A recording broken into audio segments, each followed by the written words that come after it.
Croeso i chi gyd i ddarlith flynyddol Fforwm Hanes Cymru. Mae'r darlith hon wedi bod yn rhan o weithgar eraill fforwm ers sawl blwyddyn bellach, a bob tro a rhoi trefn ar wahanol gyfnodau a phersona ein hanes. Eleni bydd hyn yn parhau, ac mae'n bleser gen i rwan gyflwyno ein darlithydd gwadd eleni, sef Dr Marian Loeffler, sydd o Gaerdydd bellach. Fe magwyd yng Ngweriniaeth Democrataidd yr Almaen, sef Dwyrain yr Almaen, ac yn naturiol Almaeneg i'w ei haith enedigol. Bu'n dyst i'r newidiadau sylfaenol a syfrdanol a dweud y gwir, ac arweiniodd at aduno'r ddwy Almaen, o hynny bron 10 mlynedd ar 20 yn ôl bellach. Ar ôl graddio, symudodd i Gymru, a bu'n gweithio yn y ganolfan uwchraddodiad Cymreig a Cheltaidd yn Aberystwyth am flynyddoedd, gan gyflawni gwaith arbennig oedd yn cynnwys cyfrannu at yr ymchwil eithriadol a wnaeth ar Iolo Morgannwg. Bellach, mae hi'n ddarllenydd mewn hanes Cymru a hanes yn ysgol hanes, archeoleg a chrefydd Prifysgol Caerdydd.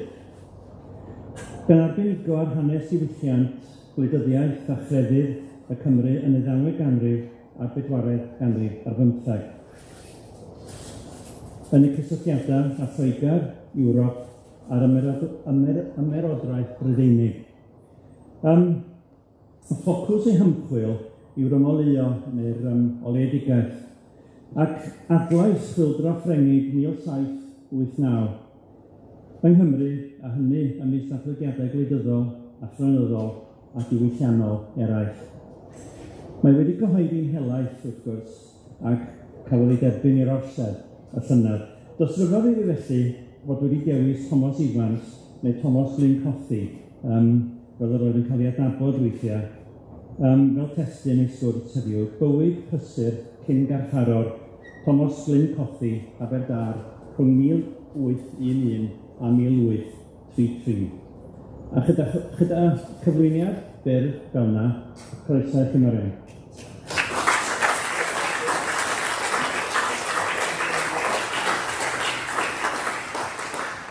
Diolch yn fawr iawn, Tecwyn, am hyn neithio. Tomos Glyn Cothi yn Aberdâr yw teitl y darlith ar achlysur Eisteddfod genedlaethol Rhondda Cynon Taf, sy'n cynnwys 3 cynon, lle trigau Tomos o 1811 tan 1833 pan fu farw. Yn gan fod Tomos wedi treulio'r 45 mlynedd cyntaf o'i fywyd, ymrechfa, well i ni sôn am y cyfnod hwn yn gyntaf. Gan y Tomos yn Hapel Sy'n, ger Gwernogle, ger Brechfa, ger Caerfyrddin, yn 1764. Lle mor anghysbell, a dyna pam y holl gers, fel cludwyd y post yno ar gefn ceffyl tan yn 1950.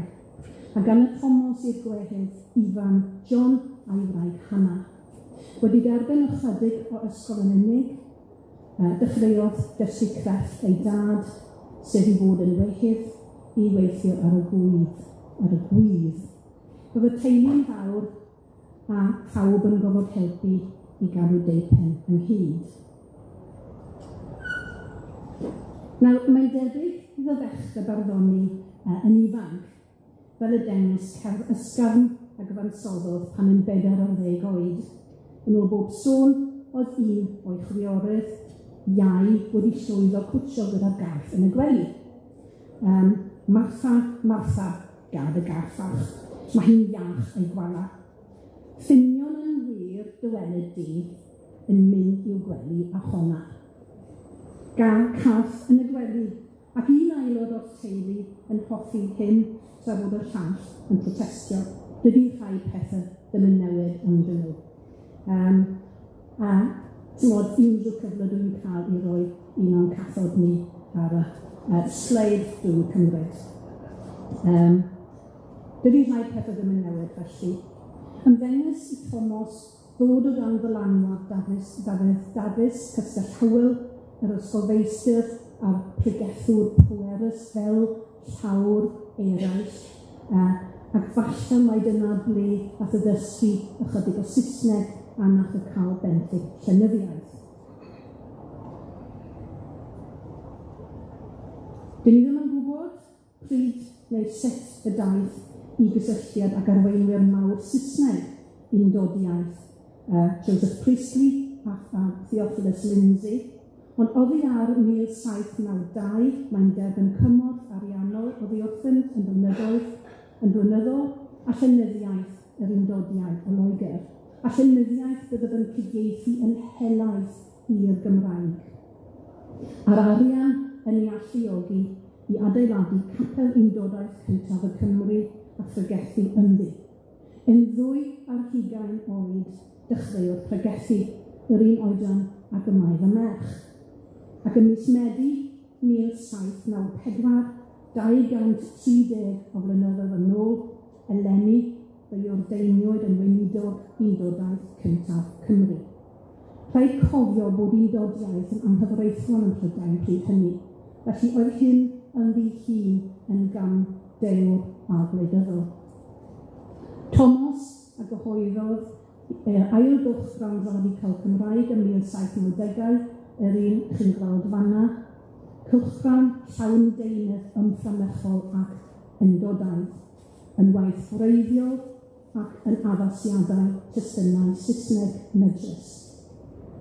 Dengys ei destunau hefyd natur ecumenaidd ei grefydd. Roedd Tomos yn roedd Tomos yn cynnwys Mwslimiaid a Gyddewon yn ei weddiau dros heddwch a rhyddid. Gwelwn Tomos hefyd yn adrodd ei farddoniaeth heddychaidd ei hun yng ngorseddau Iolo Morgannwg pan oedd rhain wedi symud i Forgannwg ac nes oedden nhw'n cael eu cael lawr gan yr heddlu cudd. Dwi'n argyhoeddiedig, a gobeithio mod i wedi profi hyn mewn pennod, mae Tomos a greodd can rhyddid sydd fersiwn cyntaf Cymraeg o'r Marsies yn 1796. Ac yn 2011, ar ddiwrnod priodas rhyw Kate a rhyw William, canodd grŵp radical ohono ni can rhyddid, sef La Marsies Cymraeg, cyferbyn i adfeilion capel Tomos Glyn Cothi ym Mrechfa. Ac oedd Geraint H. Jenkins, cyfarwyddwr y ganolfan, yn ddigon radical, i mynnu cynnwys hyn ynghylchlythyr y ganolfan y ddrylyn honno. Felly, dyma ni. Nawr, o'n i'n gweud gwelwn Tomos yn adrodd ei barddoniaeth, ond does dim llun gyda ni o Tomos Glyn Cothi yn wahanol i Iolo Morgannwg. Felly, fel bod gennym rhyw fath o ffigwr yn ein meddwl fel bod ni'n gallu dychmygu Tomos yn 1790, nawn ni droi at dreithawd a gyfansoddwyd yn 1852 ac argyhoeddwyd yn y pamffledyn Gardd Aberdâr. Dwi'n dychmygu Tomos yn 1790 yn ddyn weddol byr, Priestley bach oedd Elis enw wedi'r cyfan. Dyn llond ei groen, hoff o fwyd a diod. Dweud y gwir, dwi'n dychmygu fy bach fel bach o Martin Luther, oherwydd oedd lot o Martin Luther yn y tŷ pan o'n i'n blentyn, oedd mam Giddi yn Protestant pibir. Mae sôn yn y llys hyn am i Tomos droi mewn i dafarndau ar ymyl y lleol. Mae sôn am iddo drafod ei syniadau gyda i arafwch arferol. Ond hefyd am iddo selli'n graff ar wrthwynebwyr, a dwi'n dyfynnu yn gyffredinol, yn rhwyfo, yn esmwyth trwy y dadleuon chwerwaf, heb beri terfys a hir ymryswm. A mynach y taflau rhyw lywrch tanbaid ar ryw bwnc dyrys, trwy rhyw air neu ddau heglifaidd. O blegyd, roedd pethau fel hyn yn fwy tebyg o daflu goleuni na phebiasau yn ymresymu yn ddwys ac uwchlaw y bobl cyffredin. Gygwyddau weithiau ar ddill gwatwarus pan y caffau le'n feddwl bod penboeth ni yn cael eich chwythu gan dan rhagfau. Dyn hawddgar, hoff o fwyd a diod, nad oedd yn hoffi rhagfar yn bellu. Gŵr i Ann a thad i 9 o blant oedd e.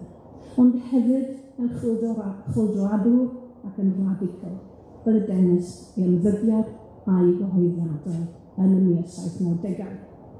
Ac oherwydd hyn, daeth tro ar fyd yn 1801 carcharwyd am 2 flynedd, wedi gyhuddo o gan ei can yn fframachol, mewn cwrw bach yn Rechda. Roedd yn gofod sefyll yn y rhigod dwywaith a chafodd ei ymrwymo i gadw'r heddwch am 7 mlynedd o dan rhywbeth o ddiroedd o 100 o bunnoedd effernod o arian iddo fe pryd hynny. Mae ysgrif Penigamp am hyn wrthos gan yr athro Gerard H. Jenkins. Ofer bu pob ymdrech gan undodiaid megis David Jones, Welsh freeholder, a Iolo Morgannwg i ryddhau.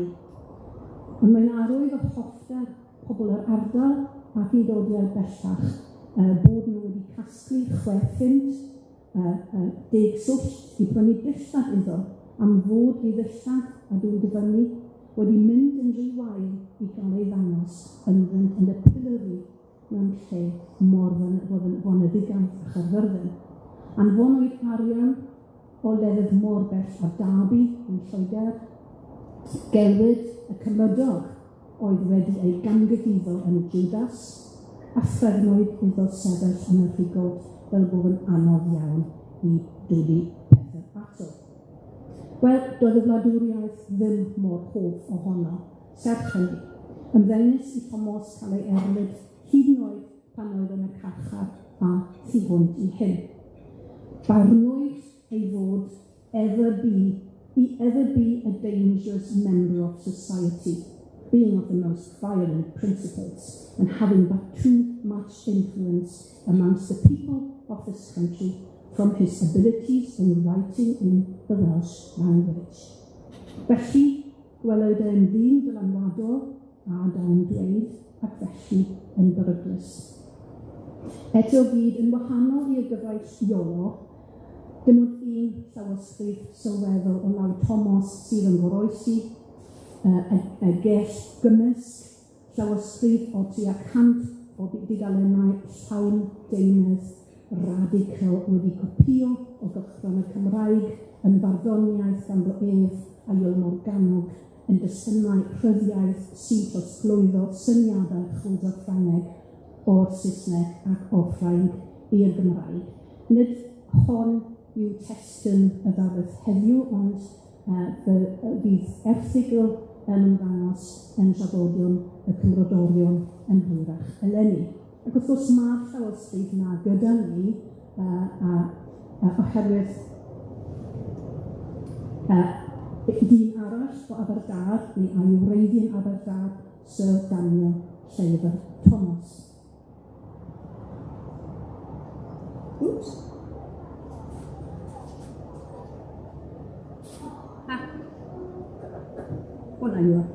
Heddiw, awn ni ganolbwyntio ar fywyd Tomos wedi'r cyfnod yn y carchar. Ar ddechrau'r 4th ganrif ar 15, roedd Tomos yn ôl llythyrau anfonodd at Iolo Morgannwg yn ddyn wedi ei leihau yn gorfforol ac yn feddyliol, roedd yn isel iawn. Roedd hyd yn oed ei wraig wedi troi oddi wrtho. A yn ôl bob sôn, roedd y ddau Ann a Tomos wedi cael beth fyddwn ni heddiw yn galw affairs tra roedd Tomos yn y carchar. Felly mae hyn yn atgoffa ni hefyd bod pobl 200 blynyddoedd yn ôl yn bihafio ac yn wynebu'r un heriau a rhai pobl heddiw. Dyn nhw ddim yn arwyr delfrydol, maen nhw'n bobl o waed a chig. Roedd y cymdogion wedi troi wedi ymfellhau oddi wrtho oherwydd iddo fod yn cyn-garcharor gwleidyddol. Yn hopi un o'i drathodau a brynwyd gan Rhyw William Griffiths enghraifft cer sylw traddhaus sy'n dystiolaeth i hyn. The above-named TE has written marginal notes in this book in which he discovers some of his Socinian and revolutionary sentiments. He was tried for sedition, and condemned to stand in the pillory at Carmarthen. Felly, unwaith oedd ei gyfnod o rhwymiad I gadw'r heddwch drosodd, derbyniodd y galwad I fod yn weinidog hyn di cwrdd Aberdâr yn Llawen.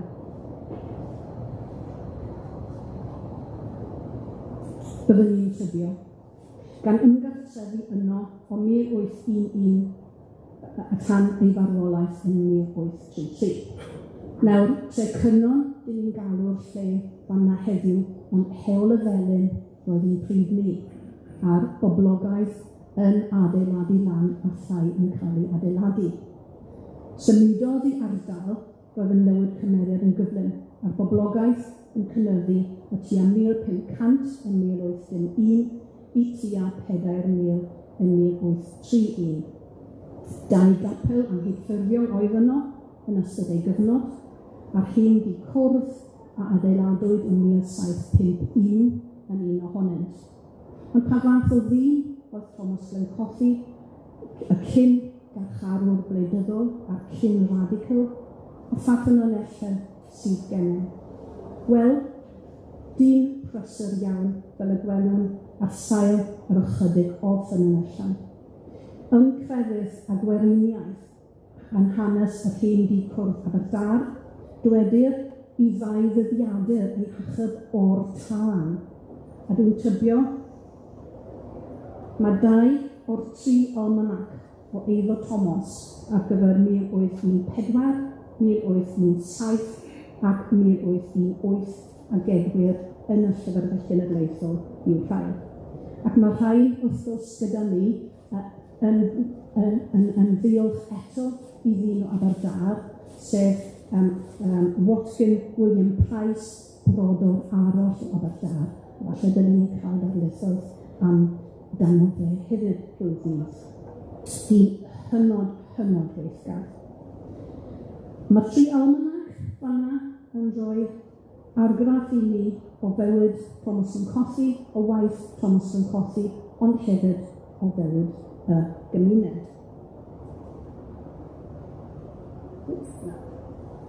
Nawn ni aros fanna. Jyst o agor yr almanaciau a chael cipolwg, cawn argraff o sefyllfa ariannol Tomos Glyn Cothi. Defnyddiwyd ganddo bob gwagle o'r clawr mewnol cyntaf hyd clawr mewnol tudalen ola ac mewn un achos hyd yn oed y clawr cefn. Roedd arian a phapur yn bryn a dyna pam defnyddiodd ef yr almanaciau hyn fel dyddiadur hefyd. Wedi darllen athros ysgrifion nodiadau Tomos dros dim amheuaeth geni bod 20 mlynedd olaf ei fywyd yn drabrysur ac ar adegau yn anodd. Pan ymwelodd Richard Wright, cynhadwr yr undodwyr a methodydol ac Aberdâr yn 1806, nodau bod Tomos a dwi'n dyfynnu under the necessity of employing in the loom. Could he be enabled to lay aside his business as a weaver entirely, I think his usefulness would be extended. I know of no man in Wales who seems so completely qualified to act a missionary as he is. Gwyddom o hynny felly bod Tomos yn parhau yn ei waith yn gwehydd, nad yw'n nodi hyn yn ei ddyddiaduron. Ond beth mae fe yn nodi yw, ac mi roedd hyn yn syndod I mi, yw ei waith fel llafurwr amaethyddol a garddwr, rhwng fis Mawrth a mis Medi bob blwyddyn. Roedd ardal Aberdâr, Tecwyn a lan Hirfaen, ond a ddechrau newid yn sefydlanol yn stil y chwyddo diwydiannol, a digon o dyfynnau a gerddi a thir amaethyddol yn yr ardal o hyd. Felly, geisio dychmygu Tomos eto. Cawn yma ddyn yn ei 40au hwyr a'i 50au yn gweithio ar y gwydd ac yn y ceiau yn ychwanegol i'w swydd fel gweinidog a ffregethwr. Bywyd prysur gwir fel y gwelwn o'r nodiadau yn ei ddyddiaduron sydd gan fwyaf gyda llaw yn Saesneg. Ar yr ail ar 15 o Fai, 1804 ar enghraifft, mae Tomos yn nodi set potatoes at Richard Jenkins's field being 8 yards for 18 shillings, 26 rows. Ar y 5 ar 10 ar 10 o Fai, 1807, mae'n nodi eto setting potatoes on Jenkin Thomas Howell's farm. Ar y 4 ar 10 o Fehefin, mae'n nodi sowed turnip at Jenkin Thomas Howell's. Mae hefyd yn sôn am hau ac medi cennin, maip, safoi, radis, winons a kidney beans. Arolwg da o bethblanwyd o gwmpas heol y felyn a thecynnon y cyfnod hwnnw. Ceir nodiadau tebyg yn 1808, ble mae'n gosod tatw Richard Llewellyn, 21 rows, one half to me, the other to him. Roedd y dynion yn amlwg yn cydweithio neu yn cyfnewid llafur yn lle gorfod talu arian. Oherwydd roedd arian yn dal I fod yn bryn iddo. Dengys cofnod ei fod wedi talu ei ddylad o 5.8 swllt I ledu Tomos, perchenog cartre Tomos Glyn Cothi o'i deulu ar y 7 o Fai 1814. A hyn fel mae'n nodi, June November 12, 1813. Roedd y teulu mor bryn o arian fel y talwyd y rhent 6 mis yn hwyr. Ac mae hyn hefyd yn dargalonus o wir heddiw I rai teuluoedd. Felly, dyn ni'n gallu dychmygu hyn. Dyn syndod bod Tomos yn nodi pethau fel aganlyn yn ogystal. 3 peth sydd angenrheidiol I bawb yn gyffredinol. Ymborth iachus tân cerbres a dillad cynnes hollol. Wir. Mae nodiadau eraill yn cyfleu wybodaeth mwy hwylus. O'r ail tan y 4 o Ebrill 1804, roedd yr hen Iolo wedi ymweld ag aros trydiau. Yn amlwg, roedd e wedi cwlo lawr ar ôl y ffrau, pan oedd Iolo wedi cyhuddo Tomos o ddwyn ymynau Iolo ar gyfer ei llyfr ei gyfrol ymynau mawr. Och am fod yn dis I sgyrsiau y ddau hen radical a'r ddau hen fardd. Wrth gwrs bod Iolo wedi rhoi lan ar fod yn radical, wedi hen rhoi lan mwyn i'w orsedd o'r oesi. Nodir ar y 3 o Chwefror 1807 bod Tomos wedi prynu cloc o'r Richard Llewellyn am ddwyddys. Ac ar yr ail ar 15, John, my brother, cleaned the clock. Felly, oedd cloc gyda'r teulu oddi ar hyn. Yn mis Mehefin 1818, mae'n prynu sigiau for my wife. Ar y 5 ar 20 o Fai 1817, mae'n adrodd yn falch iddo dderbyn bacon from Jane, widow of Howell Thomas, £19. Yn amlwg, roedd pobl yn dal I gadw moch ar y tyfynau, ac mae'n bosib I Jane rhoi'r cydmoch fel taliad I Tomos, ond fel arfer mae'n nodi beth mae'n gwybod talu am fwyd a diwedden yma. Mae hefyd yn nodi ryseitiau enghraifft I sef I wneud hufen sgleinio sgidiau allan o glo ac olew morfilod neu ryseit yn erbyn braffiad neidr tybed a oedd nadroedd lan fanna yn Hirwain ac yn Hewl y Felyn. Gan fod pobl yn dibynnu fwy helaeth nag heddiw ar y tywydd, ceir digon o nodiadau am yr hinsawdd hefyd. Rhyddhad sydd yn y sylw o fis Mai 1807 am glaw after about 8 weeks drought. Ac am bodlonrwydd ar yr ail ac sydd o Hydref 1807 oherwydd oedd I wedi rhywi oedd na llwydrew a rhyw ar ceir. Roedd mis Hydref 1818 yn fwy at ei ddant. Very fine mild weather all this month. Rain 31st. flowers on the kidney beans the last day of this month. Mis Hydref da wir. Rhwng at waith y gweinidog yn dodaeth. Pan gyrhaeddodd Tomos hyn di cwrdd Aberdâr, cymys oedd y gynulleidfa, yn ariaid ac yn undodiaid. Pan fu farw, gadawodd gynulleidfa helaeth gyfan gwbl yn dodaeth, gyda gweinidog newydd John Jones wedi hyfforddi a wedi ei fagu yn hyn di cwrdd Aberdâr. John Jones gyda llaw a bydd yn sefydlu ysgol Sul gyntaf hyn di cwrdd Aberdâr y flwyddyn ar ôl iddo fod cael dilyn Tomos Glyn Cothi, ac wrth gwrs bydd John Jones yn gyfrannydd helaeth i'r ymwybynedd y cwchgrawn yn undodaeth a asefydlwyd yn 1848, blwyddyn chwyldroadau Ewropeaidd. Llenwir ralmanaciau ac hefyd cwpl o lyfrau bach, commonplace books, a chofnodion o bwy oedd wedi cael ei bedyddio neu pwy oedd Tomos wedi gofod claddu, ac yn enwedig a chofnodion a nodiadau ar gyfer pregethu, ble ac adnod o'r Beibl, ac i bwy oedd Tomos wedi pregethu, a hyn hyd at 4 gwaith yr wythnos.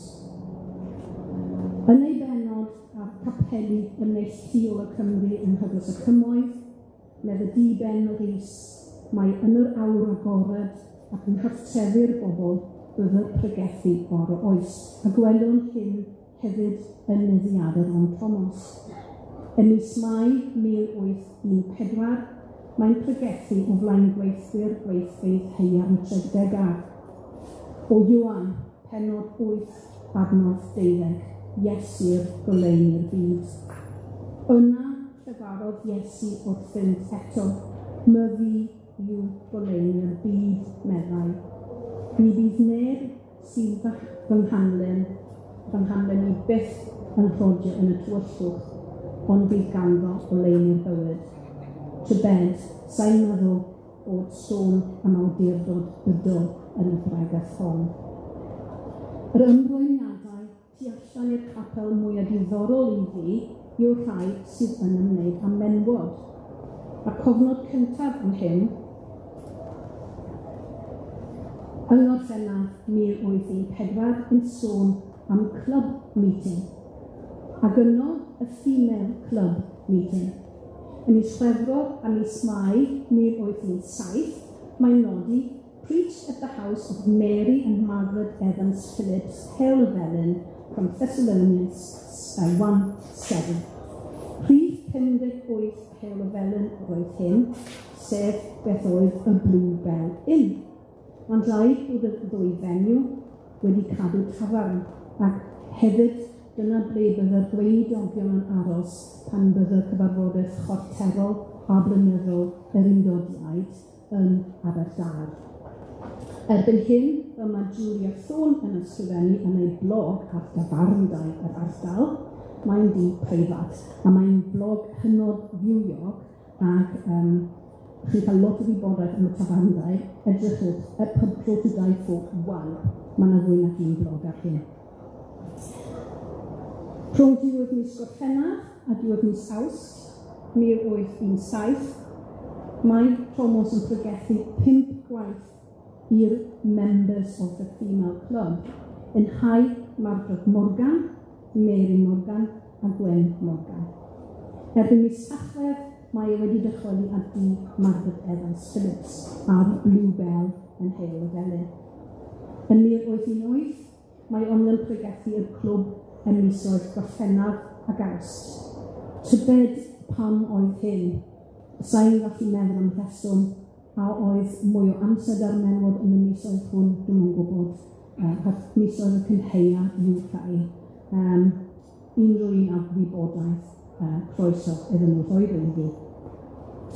Yn y capel ei hun, Tomos a gychwynodd yr arfer o bregethu gyda nos, fel y gwelwn yn ei ddyddiadur ar yr ail ar 15 o Ebrill 1814, yn ogystal a chynnal o'i barbora. Bob yn ail ddi Sul byddai'n pregethu i ymdodiad methodol roedd wedi cael ei troi allan o'r capel yn y Sgau o gwmpas 1811. Pregethau hefyd yn Aberpennar, Blaen Gwrach, Ton yr Efail, Betws a Cenebont, Gellionen ac ymhellach i ffwrdd, pan fydd y cyfarfodydd chwarterol neu blynyddol yr gweinidodion undodaeth. Oedd yn weithgar yn y gymdeithas fel y tistiad monthly repository of theology and literature a'i adroddiadau am y Welsh Theo-Unitarian Society. Cynhaliwyd y cyfarfodydd chwarterol a blynyddol yn Aberdâr ar adegau, ac nid oedd rhain heb agweddau gwleidyddol chwaith megis pasio ac anfon y petisiynau at y Senedd yn Llundain i weithreinio'r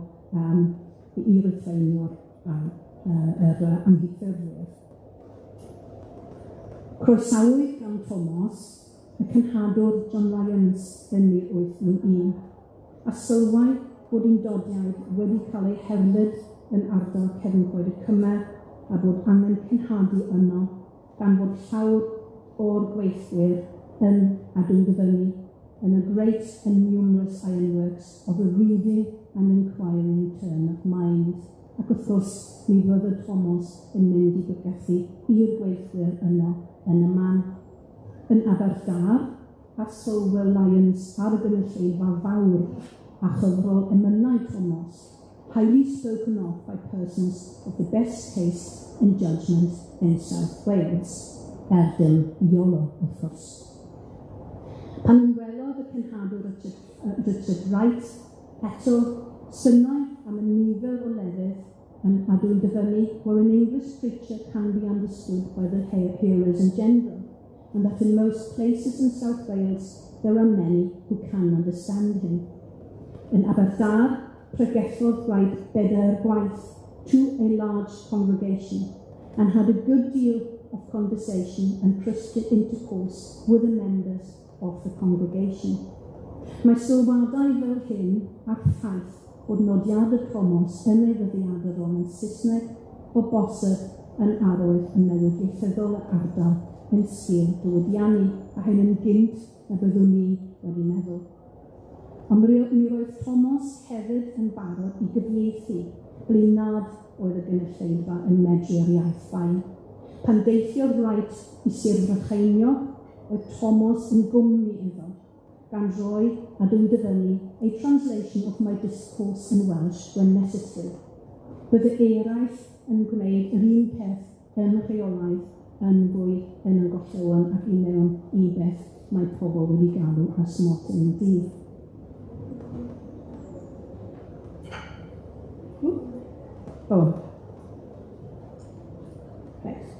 Rhwng y pregethu a'r gwaith arall fel gweinidog, y gwaith ar y gwydd a'r gwaith yn y ceia a'r gerddi, mae'n syndod i Tomos fyndio amser i farddoni. Mae'n rhaid bod claddu plant wedi gyffwrdd yn ddwfn yn enwedig pan oedd y plentyn wedi diodd yn marwolaeth sydyn. Nodau yn ei ddyddiadur ar gyfer y 4 o Fawrth 1804 ar Heinrhacht, preached at the village of Aberdâr at the funeral of John, son of David Jones Mason, 4 years old, burnt to death for his clothes taking fire. Roedd Bywyd yn beryglus pryd hynny.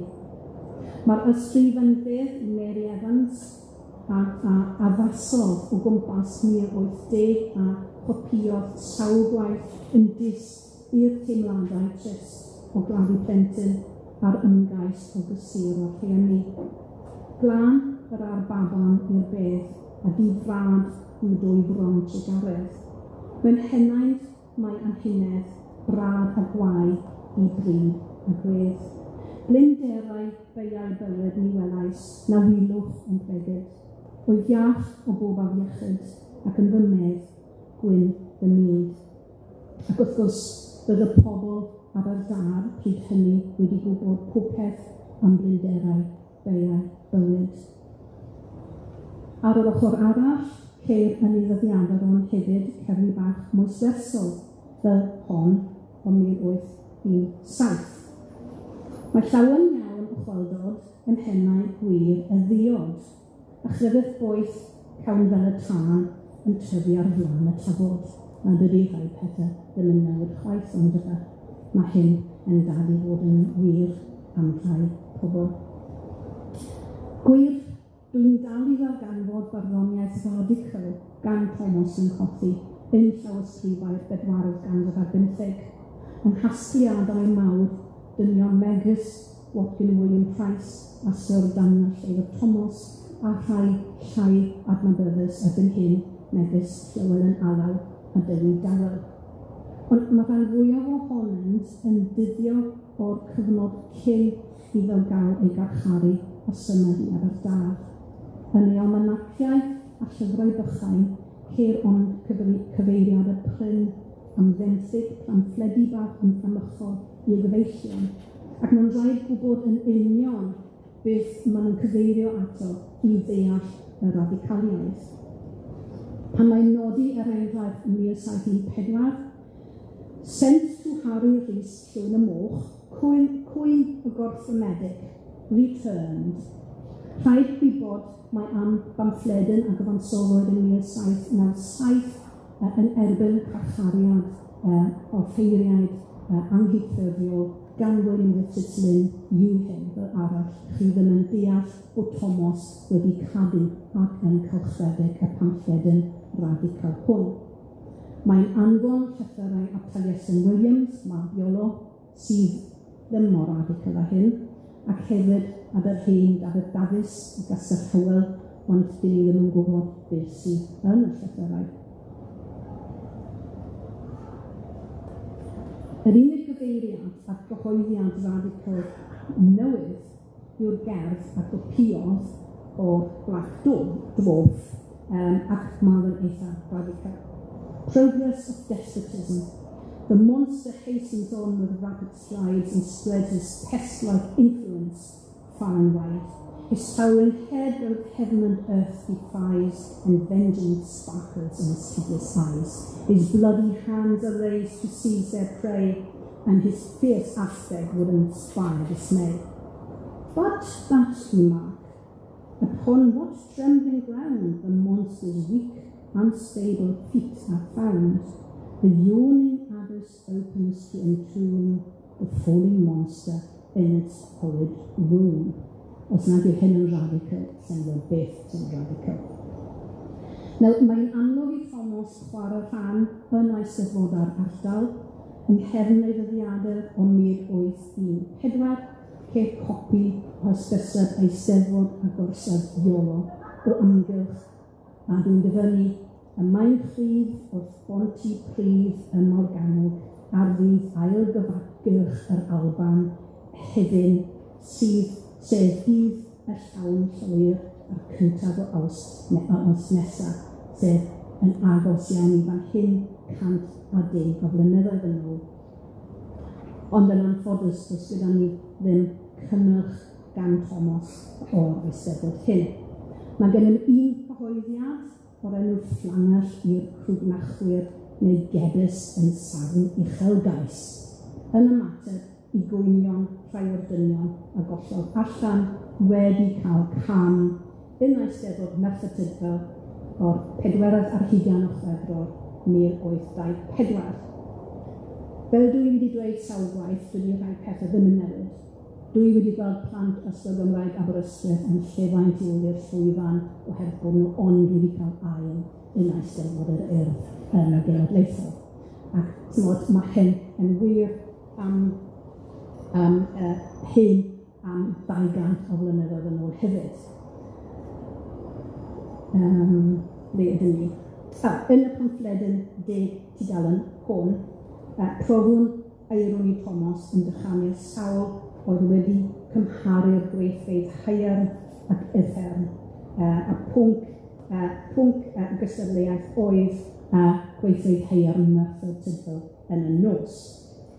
Gwawdiau Tomos Cadugan am alw'r lle yn ail uffern byr boeth i hon nid a dynion doeth, gan ddyfarnu yn enw pob daioni, paham mae di'n cyntholod ac aros yn y fath le, ond efallai bod y gŵr yn ennill rheoliaeth lan cysurus yno. Cymharau Gwydion y gweithfeydd heirn ac anon, gan roi, a gyda llaw fi'n adgynhyrchu hyn yn orgraff y cyfnod, nid fi sy'n hyn y cymeriadau. Synias a geiwas a gyhoedd holo pan gwelais y lluoedd, a ffynswn mae anwn oedd yn ddiwiog, nid gweithfaoedd. Wel, sylw Tomos oedd, da iawn i Gwydion gymeriad calon a nesau at y lle, a chael sicrwydd mae gweithfaoedd oeddent, ac nid anw, canws pebiasa yn rhedeg ymaith yn ei ofn, cyn adnabod y fangre, a digwydd mynd ohono i ardaloedd ble mae ysbrydion, canwyll y corff a chachyrradd rach y rhuben, a thylwydd o'r cyffelyd yn ymddangos i as y pobloedd penweinion wrth glwyd ei ddarluniadau arswydus yn tynnu mae'n merthyr oedd manion gwelldoedd. Gorffennau'r llys a gobaith y byddai testyn yr Eisteddfod nesaf yn arwain at gynheuad barddonol mwy pleserus. Ond mae hefyd yn rhoi cerdd i'r beirdd ac mae hyn hefyd yn rhywbeth sydd o bosib ddim wedi newid trwy gymaint. Mae rhai yn achwyn bod rheolau prydyddol yn rhy gaeth ac nad yw'n bosib i'w awdwyr mwyaf enwog bob amser gadw y synwyr. Ar holwm, onid y beirdd sydd wedi sefydlu rheolau, paham y darfu ydd yn gellio i hunain, na'i gadael i chi farnu ar sut mae hyn yn chwarae mas heddiw. Mae'n amlwg i Tomos fod yn beirniadol o feirdd rhy uchel ei meddwl i hunain. Yn Eisteddfod 1826, dwi wedi ffindio bod Tomos wedi ennill ail yn yr ornest am awdl a cwymp goleuaeth, ac yn cystadleuaeth ôl eisteddfodol o bosib rhyw fath o stomp ar y testyn gwladgarwch Tomos oedd yn ddigol. Ond prin i'w gweld ei enw yn yr eisteddfodau, yn enwedig yn eisteddfodau cader Merthyr Tydfil, oherwydd fanna oedd Taliesin a Biolo yn frenin i bob pwrpas yn gadeirydd ac yn ysgrifennydd. Ac bod Taliesin a Biolo yn un dodwr, fe oedd yr ysgolfeistir i'r dosbarth canol newydd, oedd yn gwahodd Thomas Price, cafn hi annog, i roi areithiau yn diolch i'r brenin ac i'r bonedd, ac oedd Sahinodd yn dechrau sôn am y llwnc ysynau chi'n gallu darllen yn Seren Gomer, maen nhw'n gyd i'r brenin, i blant y brenin, i'r bonedd ac i'r heiar yn feistri.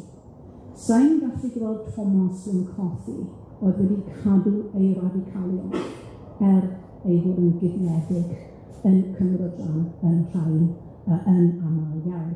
A falle bod jyst yn wedi cael ei wahodd oherwydd bod pobl yn gwybod bod yn dal i fod yn radical. Nawr, erbyn hyn, oedd Tomos hefyd yn ei 50au hwyr a 60au cynnar. So ni wyddom os oedd Tomos wedi parhau i weithio'r tir, ond mae un o'r llithoedd ar ôl iddo farw yn cadarnhau ei fod wedi gweithio wrth yr wydd ac yn dibynnu hyd o fewn ychydig wythnosau i'w farwolaeth, yn ogystal a gwasanaethu fel gweinidog. Cawn yr argraff ei fod yn hen ddyn syml, braidd yn ben gryf o bosib, a gwelir hyn mewn cerddi o'i law megis hon. A adgynhyrchwyd yn 1863. Mi welai'r man yn ola lleces a nadiad gyntaf. Does neb a wyr ond Duw ei hun ei chwetha ni diwethaf.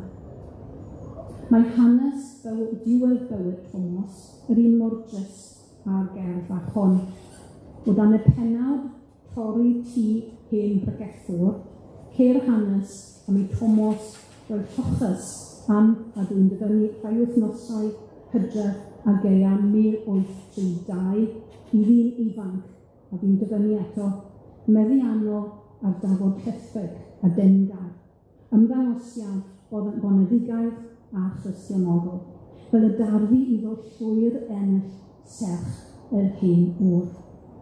Ar ddiwedd y flwyddyn, ffarweliodd y glalch, aeth Tomos i'r capel a tra oedd ei ffwrdd torrodd y dyn ifanc 9 clo i ddod o hyd i arian yr hen Tomos Glyn Cothi. A beth sy'n torri'r calon yn fwyaf yw, a dwi'n dyfynnu dim ond ychydig o arian cochion ac un geni ffindiodd y dyn. Diolch y drefn na daeth o hyd i'r 5 punt oedd yn eiddo i'r capel.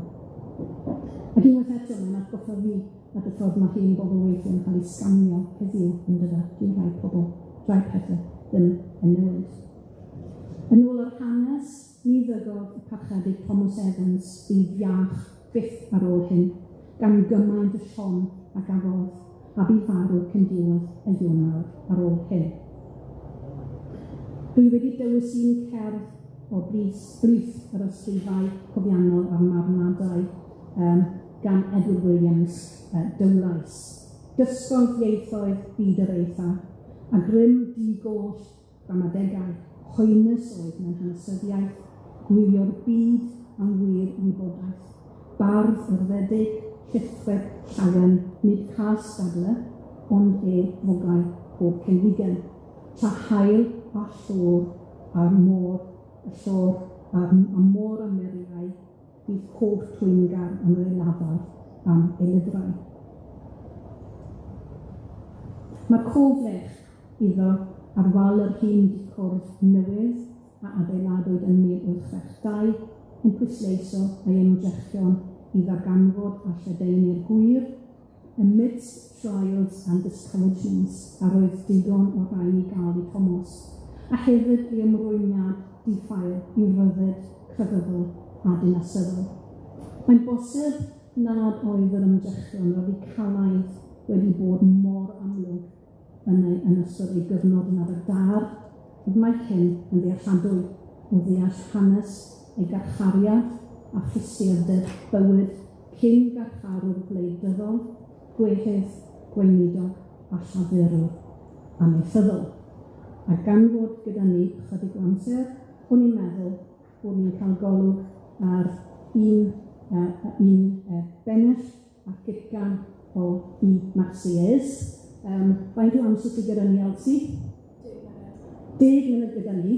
Felly, beth am i ni geisio ennill hyn? Ennill canu hyn? Ia? Right. Na i ddechrau chi.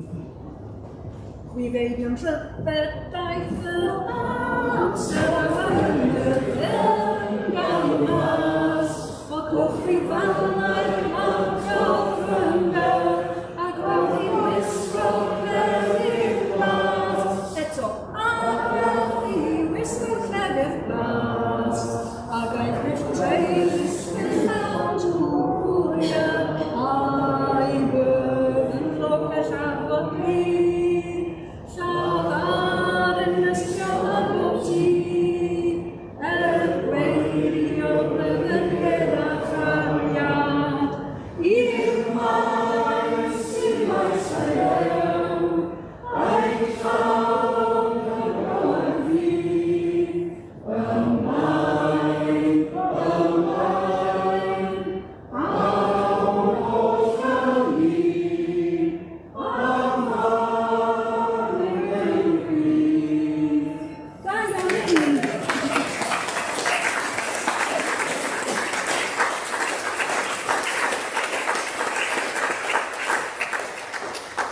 Os drychwch chi ar y gwreiddiol, mae can rhyfedd Tomos Glyn Cothi yn gan llawer iawn mwy athronyddol heddychaeth na gwreiddiol sy'n gan rhyfedd a dweud y gwir. Diolch i chi am gwrando.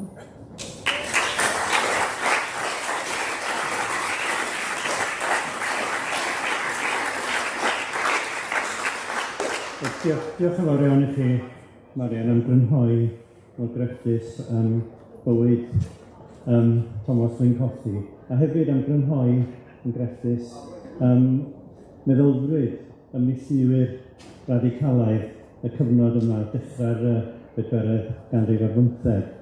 A diolch i chi am ganu hefyd, pawb wedi mwynhau y canu wrth ynde. Diolch yn fawr. Dwi'n mwyn gweld neb yn disgwyl tu allan ar hyn o bryd. Os oes da rhywun cwestiwn, bydda ni, os gan rhywun rhyw gwestiwn?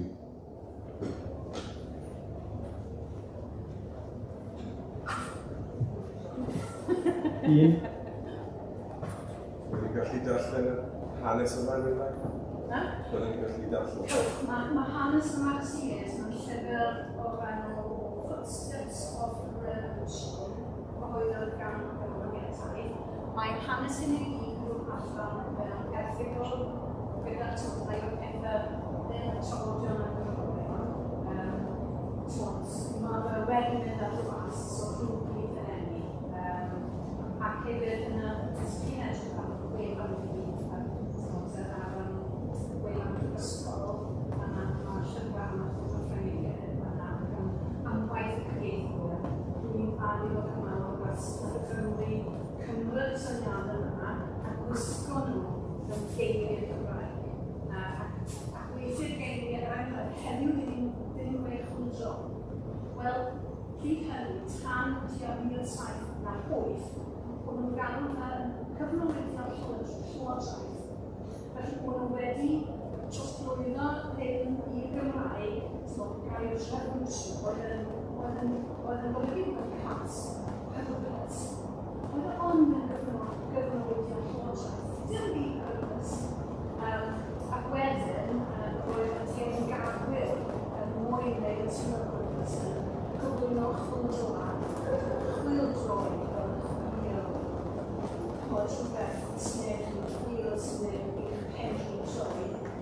Ond mae o'n safon cynwedyn a yn ei gael y chwildroed yn mae a'i ffilmau. Felly dyna fath o bethau dwi'n meddwl fel nhw. Ac wrth gwrs, Tomos Glyn Cothi, i fi, mae'r bob par i'r un bobl, mae'n wedi cael gorfod sylw i fi. Tomos Glyn Cothi, nath nolog yn i'r carchar yn Darlith, oedd Tomos yn i'r carchar oherwydd bod canu pan. Ac oedd yn bod gweithio mor galed, oedd yn ennill oedd dal gethu yn hael, yn meddwl yma, yn hael pawb yn y capel yn cerdded ac i gethu. Felly, dwi'n meddwl dyna ni gofio dyna fel yna yn mwy. A hefyd dyna fel bod rhais sydd yn casglu hanes y ardal a sydd yn poeni llawer a sydd yn syrdd o'r syrdd i chi. So, ie, dyna pam.